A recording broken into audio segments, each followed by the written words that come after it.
2 de dezembro de 2025, quem vos fala é o pastor Valdir dos Anjos. Vamos de leitura diária nesta terça-feira. O tema é a graça no Espírito. No texto que estaremos meditando, encontra-se na carta de Filemão, versículo de número 25. A graça de nosso Senhor Jesus Cristo seja com o vosso espírito. Amém. Portanto, eu gostaria que você nos ajudasse. Antes eu quero vos saudar a paz do Senhor Jesus Cristo. Desejo que te vá tudo bem. Quero que você continue aí nos ajudando como instrumento de Deus, ouvindo a palavra de Deus, compartilhando, ministrando a palavra de Deus. É um estudo muito importante sobre o nosso espírito em comunhão com Deus. Portanto, mande esta palavra para alguém. Enquanto esta palavra for sendo ministrada, você pode também ser curado, ser abençoado, liberto em nome do Senhor Jesus Cristo. Vejamos a carta de Paulo a Filemão, termina com a declaração curta, porém profunda: a graça de nosso Senhor Jesus Cristo seja com o vosso espírito. Não é apenas uma despedida, é uma revelação. Paulo não diz seja com o vosso corpo e nem com a vossa alma, mas com o vosso espírito, indicando o âmago da vida humana, aquilo que Deus soprou diretamente ao homem, lá no Gênesis capítulo 2, versículo 27. O espírito humano é a parte mais profunda e essencial da existência. É nele que a graça opera com maior poder. A graça que toca o espírito transforma tudo ao redor. Portanto, quando a graça alcança o espírito, o exterior não tem outra escolha senão refletir a transformação interior. Ouve esta palavra, alimenta sua alma, fortalece o teu espírito. Deus te abençoe. Vejamos como podemos viver plenamente a graça se não compreendermos o lugar onde ela opera. Hoje vamos entender como Deus formou o espírito humano, qual a sua singularidade em relação à alma e ao interior e ao corpo, em relação à alma e ao corpo, como essa área interior é o lugar onde a graça age, nos regenera, age para nos regenerar. Nós vamos ver, nós vamos ver o seguinte. Hoje nós vamos entender como Deus formou o espírito humano, qual a sua singularidade em relação à alma e ao corpo, e como essa área interior é o lugar onde a graça age para nos regenerar, santificar e conduzir à comunhão profunda com Deus. Vejamos que a singularidade do espírito humano, o espírito humano não é fruto da evolução, nem resultado da consciência, é um dom direto de Deus. Vejamos os textos fundamentais para que nós possamos firmar e para que tu, ó professor, melhore a sua aula. Aqui eu quero deixar alguns textos fundamentais. Em Zacarias 12, versículo 1, Deus forma o espírito do homem dentro dele. No livro de Eclesiastes, capítulo 12, versículo 7, está escrito: o espírito volte a Deus que o deu. Portanto, e a alma retorna também com o espírito.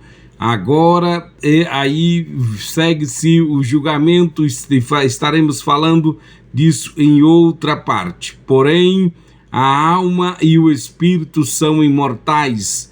Jó, versículo 7, capítulo 7, versículo 11, faz distinção entre corpo, alma e espírito. Em Lucas, capítulo 16, versículo 22 ao 25, Apocalipse, capítulo 20, versículo 4, consciência após a morte.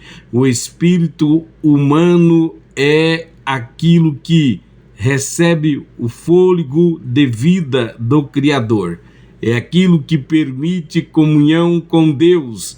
É aquilo que é sensível ao Espírito Santo e permanece consciente além da morte física.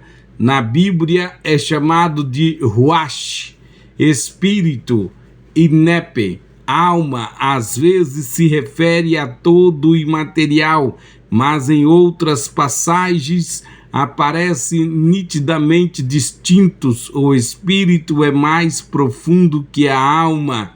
Enquanto a alma sente, raciocina e deseja, o espírito discerne, percebe Deus e responde a Ele. Precisamos cultivar não apenas emoções religiosas, mas vida espiritual e real. A igreja de crentes que não vivem apenas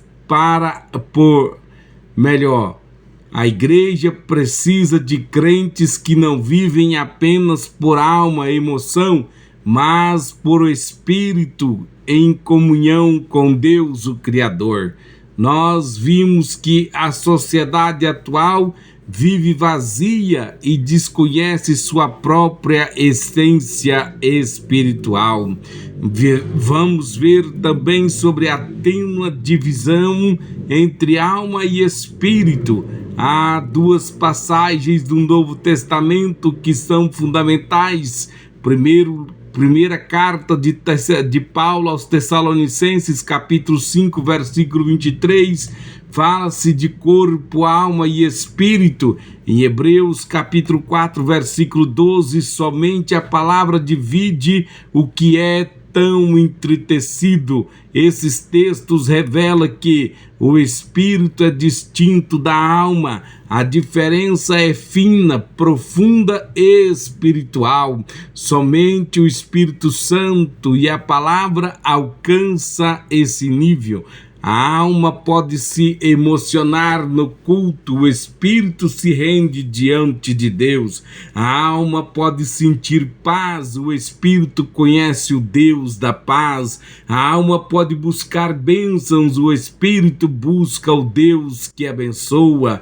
Portanto, precisamos permitir que a palavra penetre profundamente, transformando o íntimo. A graça não age apenas para nos sentir bem, mas para nos santificar no espírito, alma e corpo. A adoração verdadeira é espiritual, como está escrito em João capítulo 4, versículo 23 e 24, que o Pai é espírito e importa que aqueles que o adorem em espírito e em verdade. A graça operando no espírito, uma obra profunda e transformadora. Paulo encerra a carta de Filemon destacando justamente isso. A graça age no espírito. Essa graça, ela consola, essa graça fortalece, essa graça regenera, essa graça guia, esta graça santifica, esta graça capacita. Seja regenerado, seja fortalecido, seja consolado, seja guiado, seja santificado e capacitado por esta graça através do Deus da graça e do teu Espírito Santo. Não é apenas perdão, é capacitação, não é apenas misericórdia, é presença viva. Em Filemon, a graça no Espírito faria Filemon perdoar Onésimo, Filemon amar além do racional. A graça faria Filemon agir como Cristo.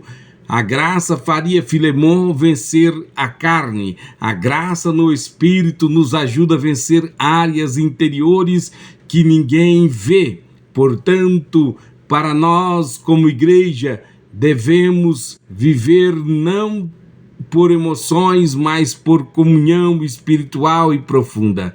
Portanto, a sociedade precisa compreender que sem Deus o espírito permanece vazio. Olha, irmãos, cada um de nós, como cristão, devemos permitir que a graça forme caráter, não apenas comportamento. Já estamos caminhando para a conclusão. Se por acaso você ouvir este vídeo aí em uma plataforma que vai apenas 10 minutos, porém nós teremos mais em outra plataforma. Vejamos que o espírito humano foi concedido por Deus como parte mais profunda de nossa natureza, aquela que percebe, que o percebe, o busca e o adora. É nesse lugar interior que a graça de Cristo deseja operar diariamente. A graça que atua no Espírito não apenas consola, transforma, não apenas ajuda, fortalece, não apenas acompanha, mas também molda. E, portanto, já para terminar, quero deixar mais uma pergunta: se a graça já está disponível ao nosso espírito, porque tantas vezes vivemos como se ela tivesse distante? A graça no espírito, portanto, como se ela tivesse distante. A graça no Espírito, ela renova nossa força. A graça no Espírito nos aproxima de Deus. A graça no Espírito nos sustenta em dias, em tempos difíceis. A graça no Espírito nos capacita a nos amar, perdoar uns aos outros. A graça no Espírito nos faz imitadores de Deus, como filhos amados. Portanto, a graça no Espírito forma Cristo em nós. Que a igreja deste tempo viva uma espiritualidade profunda, consciente de que Deus nos criou com o Espírito para que pudéssemos conhecê-lo verdadeiramente. Quando o Espírito é tomado pela graça, a vida inteira se torna um reflexo do Cristo que habita em nós. Que a graça do Senhor Jesus Cristo seja viva, crescente, operante em nosso espírito, não somente hoje, mas para todo sempre. Amém.